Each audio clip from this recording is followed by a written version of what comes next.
শেখ হাসিনার ফেরাকে কেন্দ্র করে গত 16ই জুলাই একটা ভার্চুয়াল মিটিং করেছেন এরকম খবর ছড়িয়ে পড়েছে। শেখ হাসিনার কথা বলছি, তিনি তার দলীয় নেতাকর্মীদের সঙ্গে ভার্চুয়াল মিটিং করেছেন। এই খবর চতুর্দিকে ছড়িয়ে পড়ার মূল কারণ হচ্ছে সেখানে দেয়া বক্তব্যের একটা অংশ, যে অংশটা আমাদের সবার জন্য খুবই গুরুত্বপূর্ণ এবং সরকারের জন্য খুবই উদ্বেগজনক খবর। শেখ হাসিনা যা বলেছেন সেই খবরটা সরকারকে নতুন উদ্বেগের মধ্যে ফেলতেই পারে, কারণ তার বক্তব্যে উঠে এসেছে তার ক্ষমতা হারানোর পরে, অর্থাৎ 2024-এর 5 আগস্টের পরে যত নেতাকর্মী সবার নামে মামলা রয়েছে, সেই মামলা থাকা নেতাকর্মীরা শেখ হাসিনা ফেরার দিনে একযোগে সারা দেশের আদালতে আত্মসমর্পণ করবেন। এখন প্রশ্ন হচ্ছে যে একযোগে সমস্ত মামলা থাকা নেতাকর্মীরা যদি আত্মসমর্পণ করেন তাহলে কি অবস্থা হবে আদালতে? জেলখানাতে এত বিপুল সংখ্যক মানুষের ধারণ ক্ষমতা কি আদৌ রয়েছে? কোন পরিস্থিতি তৈরি হতে পারে? শেখ হাসিনা নতুন এটা কোন চাল দিলেন? দাবার চালটা তিনি মনে হয় ঠিক মোক্ষম জায়গায় দিয়েছেন, যে চালটার মাধ্যমে সরকার একটা বিপদের মধ্যে পড়তে পারে এবং রাজনৈতিক পরিস্থিতি ঘোলাটে হতে পারে। তাহলে কি বাংলাদেশের রাজনৈতিক পরিস্থিতি আগামী ডিসেম্বরে চরমভাবে ঘোলার দিকে যাচ্ছে? শেখ হাসিনার বক্তব্য বিশ্লেষণ করলে সেটাই মনে হয়। চলুন একটু জেনে দেখি যে তার ভাষ্যমতে কত মানুষের, আওয়ামী লীগের কত লোকের নামে মামলা রয়েছে এবং দুইটা সংখ্যার কথা তিনি বলেছেন, সেই সংখ্যাটা কত, এবং বাংলাদেশের সারা দেশে যত জেলখানা রয়েছে সেই জেলখানার ধারণ ক্ষমতা কত, এই মুহূর্তে জেলখানাতে কয়েদি যারা আছেন তাদের সংখ্যা কত।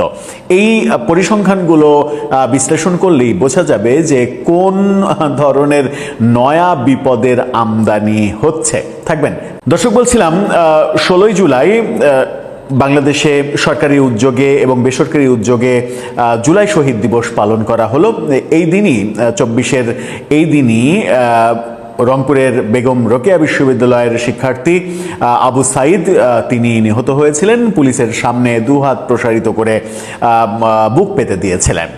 যদিও সেটা নিয়ে অনেক বিতর্ক রয়েছে, সেই বিতর্কের মধ্যে তো আমরা যেতে চাই না। তিনি কিভাবে মারা গেলেন, তার মাথার পেছনে আঘাত কোত্থেকে আসলো, কেন তাকে বহু পরে, দিনের ঘটনা, তাকে কেন সন্ধ্যার পরে হাসপাতালে নেওয়া হলো, এরকম অনেক বিতর্ক রয়েছে। যাই হোক, বিতর্কের সমাধানও হয়তো ইতিহাস একদিন দেবে, সেটা ভিন্ন কথা।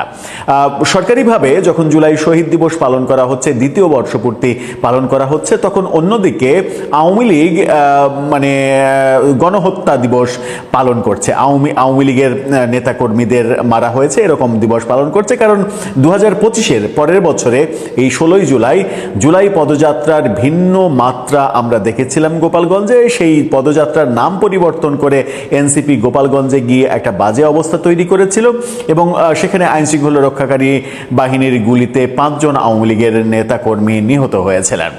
সেভাবেই আওয়ামী লীগ পালন করেছে, অন্যদিকে সরকার এবং বিরোধী দলের পক্ষ থেকে জুলাই শহীদ দিবস পালন করা হয়েছে। সেদিনই শেখ হাসিনা নাকি তার নেতাকর্মীদের সঙ্গে একটা ভার্চুয়াল মিটিং করেছেন এবং সেই ভার্চুয়াল মিটিংয়ে সিদ্ধান্ত হয়েছে যে শেখ হাসিনা ডিসেম্বরে ফিরছেন। সম্ভবত সেই সময়টা হচ্ছে ডিসেম্বরের প্রথম সপ্তাহ, এবং যখন তিনি ফিরছেন তখন নেতাকর্মীদের আদেশ দিয়েছেন এরকম যে একই দিনে সবাই দেশে ফিরে, কিংবা দেশে যারা আছে সবাই একই সাথে একই দিনে সারা বাংলাদেশের আদালতে আত্মসমর্পণ করবে। এখন যদি এই ঘটনা হয় তাহলে শেখ হাসিনার ভাষ্যমতে আওয়ামী লীগের নেতাকর্মী প্রায় 4.5 লাখ নেতাকর্মীর নামে এজাহারভুক্ত আসামি প্রায় 4.5 লাখ। সারা দেশে যে হাজার হাজার মামলা হয়েছে সেই মামলাগুলোর 4.5 লাখ, তার ভাষ্যমতে 4.5 লাখ হচ্ছে এজাহারভুক্ত আসামি, এবং অজ্ঞাতনামা আসামি যদি ধরা হয় তার ভাষ্যমতে 12 লাখের বেশি আসামি, এবং সবই আওয়ামী লীগের নেতাকর্মীরা। অজ্ঞাত যদি 200 থাকে, যে 200 জন অজ্ঞাত, তাহলে তো সেটা আওয়ামী লীগের নেতাকর্মীদেরই টার্গেট করা হবে, অন্য কাউকে তো আর টার্গেট করা হবে না। সেই হিসেবে তার ভাষ্য হচ্ছে সেই সংখ্যা 12 লাখের বেশি। এখন ধরে নিলাম যে 12 লাখের মধ্যে ধরে নিলাম যে 50,000 জেলে রয়েছে, তাহলে আরও 12 লাখ তো আছেন যারা নামে বেনামে এজাহারভুক্ত কিংবা অজ্ঞাতনামা এই আসামির তালিকায় হয় আছেন, অথবা এই আসামির তালিকায় যে কোনো সময় চলে আসতে পারেন।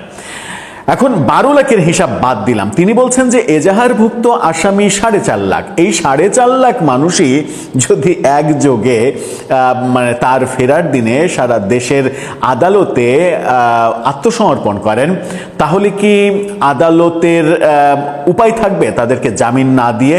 উপায় কেন থাকবে না, কেন বলছে? এই কারণেই বলছি যে সারা বাংলাদেশে যতগুলো জেলখানা রয়েছে, জেলা পর্যায়ের সমস্ত জেলখানাকে হিসাব করে, ঢাকায় কেন্দ্রীয় কারাগার, কাশিমপুরের একাধিক কারাগার, এগুলো হিসাব করে জেলখানাগুলোতে কয়েদি ধারণ ক্ষমতা হচ্ছে মাত্র 45,136 জন। 45,136 জনের বেশি ধারণ ক্ষমতা নেই। সেরকম একটা অবস্থায় এই মুহূর্তে সরকারি যে হিসাব, সেই হিসাবে 77,040 জন কিংবা তারও বেশি কয়েদি অলরেডি জেলখানায় রয়েছেন। তার মানে হচ্ছে প্রায় দ্বিগুণ আসামি। এটা সরকারি হিসাব। বেসরকারি অনেক হিসাবে বলা হয় যে জেলখানায় এই মুহূর্তে আসামির সংখ্যা 1 থেকে 1.5 লাখের বেশি। আমি ধরে নিলাম সরকারিটাই মানে প্রায় দ্বিগুণই আমি ধরে নিলাম। ধারণ ক্ষমতার প্রায় দ্বিগুণ এখনই অবস্থান করছেন। সম্প্রতি জেলখানা থেকে মুক্ত হওয়া সাংবাদিক আনিস আলমগীর তার জেল জীবনের যে অভিজ্ঞতা, সেখানে তিনি বলেছেন যে যে জায়গায় একজনের কিংবা 2 জনের শোয়ার জায়গা, সেখানে দেখা যাচ্ছে যে 5 জন 10 জনকে রাখা হচ্ছে। এরকম বাজে পরিস্থিতি জেলখানায়। যারা ডিভিশনপ্রাপ্ত আসামিদের একজনের থাকার জায়গাতে রাখা হচ্ছে 3 জন 4 জনকে, এরকম অবস্থা। তো এরকম অবস্থা যদি হয়, তাহলে জেলখানাতে যে 77,000-এর হিসাব সরকারিভাবে দেয়া হয়, সেই সংখ্যা ঠিক না, তারও অনেক বেশি জেলখানাতে আসামি রয়েছে। এখন ধরে নিলাম যে দ্বিগুণই রয়েছে, 77,000, মানে দ্বিগুণের কম রয়েছে, 77,000-ই রয়েছে। তো 77,000, 45,000-এর জায়গায় 77,000 অলরেডি আছে, মানে 32,000 বেশি আছে। 32,000 বেশি থাকাকালীন অবস্থায় যদি আরও 4.5 লাখ মানে মামলার আসামি, মামলা তো এত না, আসামি যদি একদিনে আদালতে হাজিরা দেয়, তাহলে তাদের জামিন না দিলে জেলখানায় যদি নেওয়া হয়, কোন জেলখানায় রাখা হবে, কোথায় রাখা হবে, কিভাবে রাখা হবে, কি অবস্থা হবে, সেটা একটা বড় প্রশ্ন। সুতরাং এই মানে ফন্দি, আমি ফন্দি শব্দটাই ব্যবহার করি, এই ফন্দি যদি আওয়ামী লীগ আঁটে, তাহলে সরকারের একটা বড় ধরনের বেকায়দায় পড়ার সম্ভাবনা তৈরি হয়েছে। আমার মনে হয় যে আওয়ামী লীগের মানে রাজনীতি, অন্যদিকে সরকারের তাদেরকে মানে কি বলবো, ঠেকানোর রাজনীতি, এই রাজনীতিটা ক্রমেই ইন্টারেস্টিং হয়ে উঠছে। শেখ হাসিনার যে বক্তব্য, সেই বক্তব্যে আমি 12 লাখের জায়গায় 4.5 লাখই ধরলাম, যে 4.5 লাখ, 4 লাখ, 4.5 লাখ মানুষ একযোগে আত্মসমর্পণ করলো, তাদেরকে জামিন দেয়া ছাড়া কোনো উপায় থাকবে না। অথবা আগামী মানে শেখ হাসিনার ভাষ্যমতে তিনি যদি ডিসেম্বরে ফেরেন, তাহলে সময় আর 5 মাসও নেই। এই 5 মাসের মধ্যে এমন একটা কারাগার বানাতে হবে, যে কারাগারে অন্তত 5 লাখ মানুষ রাখা সম্ভব। সেটা কি আদৌ সম্ভব? আমার মনে হয় সম্ভব না, কোনো কালেই সম্ভব না। এটা একেবারে ওই সৃষ্টিকর্তার তরফ থেকে উপর থেকে ফেলে দেওয়া একটা ফাঁকা জায়গায়, যে সমস্ত ইমারত হিসেবে টুক করে ফেলে দেওয়া হলো, এরকমভাবে ছাড়া সম্ভব নয়। যখন সম্ভব নয়, তখন এই রাজনীতির খেলাটা আওয়ামী লীগ খেলতে চাইছে বলে ওপেন ডিসকাশন করছে তারা তাদের মানে রাজনৈতিক নেতাদের সঙ্গে। এবং শেখ হাসিনা তার বক্তব্যে যেটা বলছেন, সেটা এক ধরনের আতঙ্কের খবর। আরেকটা খবর সেখান থেকে শোনা যাচ্ছে, সেটা হচ্ছে যে এরই মাঝে আওয়ামী লীগের নেতারা বিভিন্ন দেশে যারা রয়েছেন, ভারত বাদে অন্য দেশে যারা রয়েছেন, তারা নাকি ভারতে ফিরতে শুরু করেছেন অলরেডি। এরই মাঝে অন্তত 10 জন নেতা ভারতে, বিভিন্ন দেশ থেকে ভারতে ফিরেছেন, আরও ফিরবেন, এবং ভারত থেকেই একযোগে অন্তত শীর্ষ নেতা, লাইমলাইটে থাকা নেতারা ভারত থেকে একযোগে শেখ হাসিনার সঙ্গে ফেরার পরিকল্পনা বোধহয় করছেন। সব মিলিয়ে আমার মনে হচ্ছে যে যে ধরনের কথাবার্তা এবং প্রিপারেশনের খবর আসছে এটা খুব একটা ভালো লক্ষণ দেখা দিচ্ছে না। এবং ভালো লক্ষণ মানে রাজনীতি সহিংসতার দিকে যেতে পারে, রাজনীতি খারাপ অবস্থায় যেতে পারে, এবং সেই সিচুয়েশন মোকাবেলা করা যাবে কিনা এরকম অবস্থায় যেতে পারে। কিন্তু এরকম অবস্থায় যাক, এটা কি আমরা আদৌ চাই? না, একদমই চাই না। আমরা চাই দেশের স্থিতিশীলতা, দেশটা কিভাবে ভালো থাকবে, দেশটাকে ভালো রাখতে হবে, এই পর্যায়টা আমরা চাই। সেই ক্ষেত্রে দরকার একটা রাজনৈতিক রিকনসিলিয়েশন, যেখানে এক ধরনের মানে যতটুকু ছাড় দিয়ে এক ধরনের সমঝোতা করতে পারে, এবং সেই সমঝোতাটা হবে দেশের স্বার্থে, কোনো ব্যক্তি গোষ্ঠী কিংবা দলের স্বার্থে না। দেশের স্বার্থে যদি এই ধরনের একটা সমঝোতার উদ্যোগ নেওয়া হয় যে আমরা হিংসা বিদ্বেষ হানাহানি মারামারি কাটাকাটি এগুলো করব না, আমরা মিলেমিশে সবাই থাকবো। কদিন আগে প্রধানমন্ত্রী যেটা বলেছেন যে আমরা সবাই মিলেমিশে চলুন একসাথে কাজ করি। এই মিলেমিশে একসাথে কাজ করার আহ্বানটা অবশ্য আওয়ামী লীগকে বাদ দিয়ে অন্যদেরকে উদ্দেশ্য করেই বলেছেন, কিন্তু ব্যাপারটা যদি সবাইকে নিয়ে হতো তাহলে বোধহয় ভালো হতে পারত। জানি না সেই প্রত্যাশা কোনোদিন পূরণ হবে কিনা, কিংবা পূরণ হওয়ার মতো রাজনীতি এবং রাজনৈতিক সংস্কৃতি বাংলাদেশে গড়ে উঠবে কিনা। এখানে প্রশ্ন আসতে পারে যে দণ্ডপ্রাপ্ত আসামি, সাজাপ্রাপ্ত আসামি এত বড় মানে মেসাকার করলো যে দল, যে সরকার, যে দল তো না, যে সরকার, সেই সরকারের যারা দায়ী তাদেরকে কি বিচার করা যাবে না? তার মানে অবশ্যই দায়ীদের বিচার করতে হবে। দায়ীদের বিচার করেই আমার মনে হয় যে দলের সঙ্গে এক ধরনের বোঝাপড়া করা যায়, যে দলকে এই ধরনের বিপর্যয়ের মুখে দলের লক্ষ লক্ষ কোটি কোটি নেতাকর্মী সমর্থকদের এই ধরনের মানে এক পেশে করে রাখা কিংবা একঘরে করে রাখা, এই ব্যাপার থেকে বোধহয় চাইলেই সরে আসা যায়। জানি না সিস্টেমটা কি হবে, কৌশলটা কি হবে, কোন পথে এগোলে এটা বাস্তবায়িত হবে। এই মুহূর্তে খুব চাঞ্চল্যকর একটি বিষয় নিয়ে কথা বলতে চাই। শেখ হাসিনার স্বদেশ প্রত্যাবর্তন পরিকল্পনা নিয়ে গত 16 জুলাই শেখ হাসিনার কারাবন্দী দিবস উদযাপন করছিল আওয়ামী লীগ, এবং সেই উদযাপনে আওয়ামী লীগের ভার্চুয়াল সভায় শেখ হাসিনা উপস্থিত ছিলেন এবং উপস্থিত থেকে একটি বিস্ফোরক ঘোষণা দিয়েছেন যে 12.5 লাখ নেতাকর্মী সাথে নিয়ে শেখ হাসিনার সারেন্ডার মাস্টার প্ল্যান। বাংলাদেশের আদালত ও জেলখানা কি প্রস্তুত? আমি আসলে গত 3-4 দিন ধরে বিষয়টা ভাবছি এবং ভেবে আমি নিজে এটি হজম করতে পারছি না, কিন্তু বাংলাদেশ এটাকে কিভাবে হজম করবে? সত্যি সত্যি যদি শেখ হাসিনা এবং আওয়ামী লীগ নেতারা, কর্মীরা যদি এই ঘটনাটি ঘটান, তাহলে বিশ্বের ইতিহাসে একটা নজিরবিহীন ঘটনা ঘটবে এবং বাংলাদেশের বিচার ব্যবস্থা, আদালতের এই ধারণ ক্ষমতা এটা ধারণ করতে পারবে কি না, পারবে না। এক কথায় যদি বলি, সেই ধারণ ক্ষমতা বাংলাদেশের আদালত এবং বিচার ব্যবস্থার নেই। কিভাবে নেই সেই বিশ্লেষণটাই নিয়ে আপনাদের সামনে এই মুহূর্তে হাজির হয়েছে। আমাদের সাথে থাকুন। বাংলাদেশের রাজনৈতিক অঙ্গনে বলতেই পারেন যে আবারও এক অভূতপূর্ব ও তুলকালাম কাণ্ডের আভাস পাওয়া যাচ্ছে। আওয়ামী লীগ সভানেত্রী ও সাবেক প্রধানমন্ত্রী শেখ হাসিনা এক অভাবনীয় ঘোষণা দিয়েছেন। আগামী ডিসেম্বরে তিনি দেশে ফিরে আদালতে গিয়ে আত্মসমর্পণ করবেন। টুইস্ট কিন্তু এখানেই শেষ নয়, তিনি একা নন, তার সঙ্গে একযোগে নাকি আত্মসমর্পণ করবেন আওয়ামী লীগের 12.5 লাখ নেতা কর্মী। শেখ হাসিনার সরাসরি চ্যালেঞ্জ, বানাও আরো জেল, দেখি বাংলাদেশের জেলে কত জায়গা আছে। কিন্তু প্রশ্ন হচ্ছে, একদিনে 12.5 লাখ মানুষের এই মেগা সারেন্ডার কি আদতে সম্ভব? বাংলাদেশের বর্তমান বিচার ব্যবস্থা ও জেলখানাগুলো কি এই প্রকাণ্ড ধাক্কা সামলাতে প্রস্তুত? সরকারের অবস্থানই বা কি? আমি আগেই বলেছি যে বিষয়টির শুরু গত বৃহস্পতিবার 16 জুলাই। এই দিনটি ছিল শেখ হাসিনার কারাবন্দী দিবস। ওই দিন রাতে দলের এক গুরুত্বপূর্ণ সভায় ভিডিও কনফারেন্সিং বা যোগাযোগ মাধ্যমে আওয়ামী লীগ সভানেত্রী তার এই বিশদ পরিকল্পনার কথা প্রথম প্রকাশ করেন। তিনি দলের প্রথম সারির নেতাদের স্পষ্ট নির্দেশ দেন, আজ থেকেই নেতাদের সেই মতো প্রস্তুতি নিতে হবে। শেখ হাসিনার নির্দেশটি বেশ কৌশলগত। আগামী ডিসেম্বরে তিনি যেদিন দেশে ফিরে আদালতের মুখোমুখি হবেন, ঠিক সেই দিনে সমগ্র বাংলাদেশে আওয়ামী লীগের যেসব নেতাকর্মীর বিরুদ্ধে মামলা আছে সকলকে নিজ নিজ এলাকার আদালতে গিয়ে একযোগে আত্মসমর্পণ করতে হবে। এখন প্রশ্ন আসছে যে কেন এই 12.5 লাখের হিসেব? আওয়ামী লীগ সভানেত্রীর দাবি অনুযায়ী এই সংখ্যাটি কিন্তু বাতাসে ভাসিয়ে দেওয়া কোনো সংখ্যা নয়। তিনি সুনির্দিষ্ট পরিসংখ্যান ভিত্তিক এই সংখ্যাটি বলেছেন।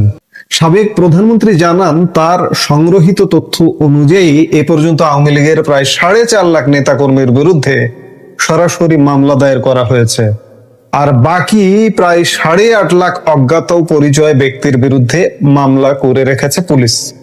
শেখ হাসিনার আশঙ্কা বা দাবি, খুব শীঘ্রই এই অজ্ঞাত পরিচয় মামলাগুলোতেও আওয়ামী লীগের নেতাকর্মীদের নাম জুড়ে দেওয়া হবে, যার যোগফল দাঁড়ায় প্রায় 12.5 লাখ। তিনি আরো অভিযোগ করেন, তার স্বদেশ প্রত্যাবর্তনের ঘোষণা এবং আওয়ামী লীগের প্রতিষ্ঠাবার্ষিকীর অনুষ্ঠানকে বানচাল করতে শুধু গত মাসে তারেক রহমান সরকার প্রায় 37,000 নেতাকর্মীকে গ্রেপ্তার করেছে। আর এই পুরো অবস্থাকে চ্যালেঞ্জ ছুড়ে দিয়ে সাবেক প্রধানমন্ত্রী বলেছেন, সবাই মিলে একদিনে আত্মসমর্পণ করব, দেখি জেলে কত জায়গা আছে। শেখ হাসিনার এই রাজনৈতিক পদক্ষেপ এবং প্রত্যাবর্তনের ঘোষণার পর কিন্তু বসে নেই বর্তমান বাংলাদেশ সরকারও। সরকার স্পষ্ট জানিয়ে দিয়েছে যে শেখ হাসিনাকে কোনো ধরনের আত্মসমর্পণের সুযোগই দেওয়া হবে না। সরকারের পরিষ্কার বক্তব্য, সাবেক প্রধানমন্ত্রী শেখ হাসিনা বাংলাদেশের মাটিতে পা রাখা মাত্রই তাকে সোজা গ্রেপ্তার করে কারাগারে পাঠানো হবে। এখন প্রশ্ন উঠছে, যদি সত্যিই শেখ হাসিনা এবং তার 12.5 লাখ কর্মী আদালতের দ্বারস্থ হন, তবে বাংলাদেশের আইনি ও প্রশাসনিক ব্যবস্থার ওপর এর প্রভাব কতটা মারাত্মক হতে পারে? চলুন দেশের বর্তমান আইনি ও কারাগারের বাস্তব চিত্রের তথ্যে চোখ বোলানো যাক। প্রথমে আসা যাক আদালতের সক্ষমতার জায়গায়। নীতিগতভাবে বা আইনগতভাবে আদালতের কোনো নির্দিষ্ট মানুষের সীমা বা পিপল ক্যাপাসিটি আসলে থাকে না। আদালতের বিচারিক ক্ষমতা মূলত পরিমাপ করা হয় বিচারকের সংখ্যা এবং তাদের বার্ষিক মামলা নিষ্পত্তির সক্ষমতার উপর ভিত্তি করে। এখন বাংলাদেশের বর্তমান আইনি পরিস্থিতির দিকে তাকালে যে চিত্রটি ভেসে ওঠে তা অত্যন্ত চিন্তা উদ্রেককারী। বর্তমানে বাংলাদেশের উচ্চ নিম্ন আদালত মিলিয়ে জমে থাকা মোট বিচারাধীন মামলার সংখ্যা প্রায় 46,39,000-এরও বেশি। এই বিশাল মামলার পাহাড় সামলানোর জন্য দেশে বর্তমানে কার্যকর বিচারকের সংখ্যা মাত্র 2,000 জনের কাছাকাছি। বার্ষিক নিষ্পত্তির হারটা কেমন? বছরে মাত্র 2.5 থেকে 3 লাখ মামলা নিষ্পত্তি করা সম্ভব। যেমন গত 1 বছরে মোট মামলা নিষ্পত্তি হয়েছে 2,75,084টি। অর্থাৎ এমনিতেই দেশের বিচার ব্যবস্থা মামলা জটে নুয়ে পড়েছে। সেখানে যদি একদিনে অতিরিক্ত 12.5 লাখ মানুষ নতুন করে জামিন বা আত্মসমর্পণের আবেদন নিয়ে হাজির হন, তবে বিচার ব্যবস্থা যে সম্পূর্ণ অচল অবস্থার মুখে পড়বে তা বলার অপেক্ষা রাখে না। এবার আসি শেখ হাসিনার সেই কথার সূত্রে, বানাও আরো জেল। সত্যিই কি বাংলাদেশে 12.5 লাখ মানুষকে ধারণ করার মতো জেলখানা আছে? কারাগার ও বন্দি সংখ্যা সংক্রান্ত সর্বশেষ দাপ্তরিক তথ্য কিন্তু সম্পূর্ণ ভিন্ন এক আশঙ্কাজনক গল্প বলছে। দাপ্তরিক ধারণ ক্ষমতাটা কেমন? বাংলাদেশের মোট 75টি কারাগারে সর্বোচ্চ বন্দি ধারণ ক্ষমতা মাত্র 45,136 জন। অথচ বর্তমানে সেই কারাগারগুলোতে ইতিমধ্যে অবস্থান করছেন প্রায় 77,040 জন কয়েদি বা বন্দি। সূত্র 17 জুন ডেইলি স্টারের রিপোর্ট। এর অর্থ দাঁড়ায় আমাদের জেলখানাগুলো বর্তমানে ধারণ ক্ষমতার চেয়ে প্রায় 170% বন্দি নিয়ে পরিচালিত হচ্ছে, যা সক্ষমতার প্রায় 1.25 গুণ বেশি। সবচেয়ে চমকপ্রদ তথ্য হলো এই 77,000 বন্দির মধ্যে প্রায় 73.1% অর্থাৎ প্রায় 57 থেকে 58 হাজার মানুষ শুধুই বিচারাধীন বা রিমান্ডে থাকা বন্দী, যাদের অপরাধ এখনো আদালতে প্রমাণিত হয়নি বা বিচার প্রক্রিয়া শেষ হয়নি। চিন্তা করে দেখুন, যেখানে ৪৫,০০০ ধারণ ক্ষমতার জায়গায় ৭৭,০০০ মানুষ রাখতে হিমশিম খেতে হচ্ছে, সেখানে আরো লাখ লাখ বন্দী যুক্ত হলে কারাগারগুলোর অবস্থা ঠিক কি দাঁড়াবে? বৈশ্বিক মানদণ্ডে কারাগারের ধারণ ক্ষমতা কি বলছে?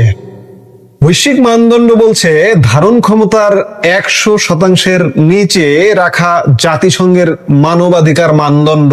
আজকে জাতিসংঘ কোথায়? জাতিসংঘ সেই মানদণ্ডের কথা কিন্তু বলছে না, আন্তর্জাতিক মানবাধিকার সংস্থাগুলো বলছে না।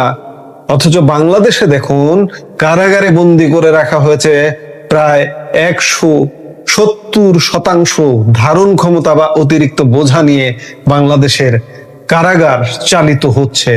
বাংলাদেশে মোট বন্দির ৭৩.১% বিচারাধীন, অর্থাৎ যাদের এখনো পর্যন্ত অভিযোগ প্রমাণিত হয়নি, সেটি ৭৩% জেলখানায় বন্দী হয়ে আছে। সব মিলিয়ে বলা যায় যে আগামী ডিসেম্বর বাংলাদেশকে এক অভূতপূর্ব রাজনৈতিক ও প্রশাসনিক নাটকের মুখোমুখি দাঁড় করাতে যাচ্ছে।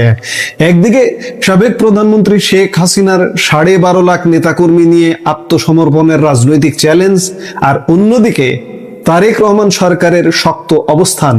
এই দুইয়ের মাঝে দাঁড়িয়ে দেশের আইন শৃঙ্খলা, বিচার ব্যবস্থা এবং কারাগারের চরম বাস্তব চিত্র কি হতে পারে?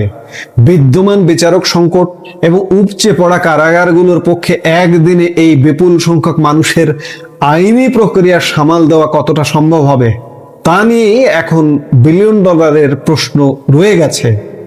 এখানে একটা কথা সুস্পষ্টভাবে বলা দরকার, এই যে সরকার যে দমন পীড়ন, কারাগার, জেল, আদালতের বারান্দায় আওয়ামী লীগ নেতা কর্মীদের নিয়ে ঘোরানো, সরকার ইতিমধ্যে ধারণ ক্ষমতার বাইরে চলে গেছে।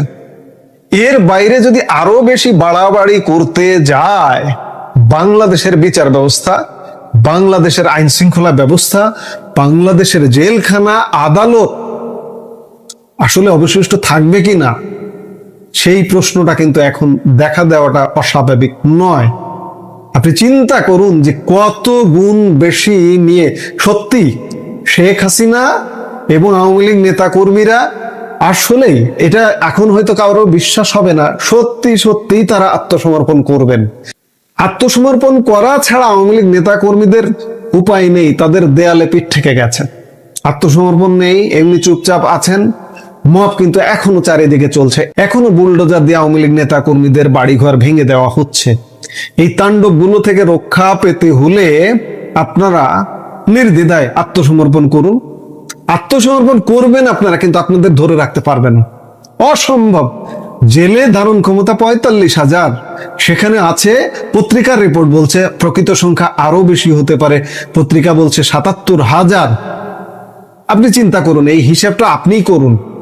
কাজে যারা আত্মসমর্পণ করতে যাচ্ছেন, আওয়ামী লীগ প্রধান সহ আওয়ামী লীগের নেতা কর্মীরা, তাদেরকে স্বাগতম।